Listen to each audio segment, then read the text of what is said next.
Right, let me give you an additional weekly stock market update just because of what's going on in the news.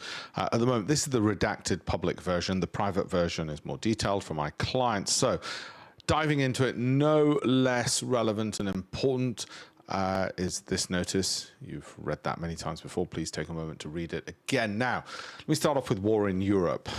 Europe and their wars. Certainly since... I could have said this over the last 100 years at any given point, couldn't I? That war's not going to end by what's happening in the White House today, okay? But luckily for the stock market, and we're looking at the stock market, it's factored that in. What it's looking for is continued profitability of the individual stocks and the companies.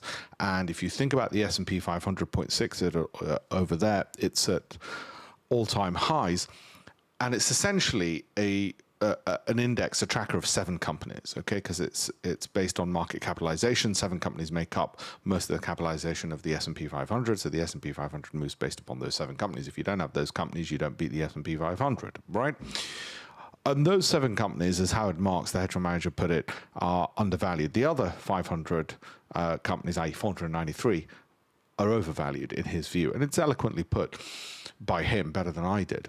The point being, those are continuing to go. War in Europe is noise, as far as the market's concerned. Gold, all-time highs. We're still of the view you should now be thinking about shorting it because it can't continue at that rate. And despite conflict and everything else, unless you want to try and trade that in and out, good luck to you. This is not a video for trading. Longer term, you might want to take some profits off the table. India and all, India are unlikely to go into the public markets to buy oil. They will work with the Russians and the Americans to maintain relationships with both. It's just the Indian way. They won't do the Chinese thing, which is counter-tariff the Americans.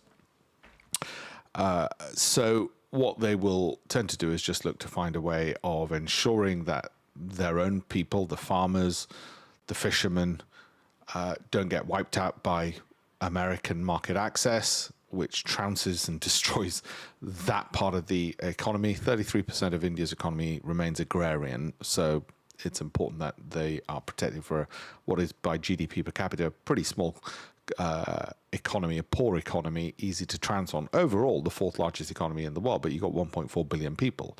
Britain, with just 70 million people, is the same size, okay? So the Indians will work in that way. Main point, the market factors in that oil won't shoot up, which was another risk factor for the stock market. So that risk isn't there.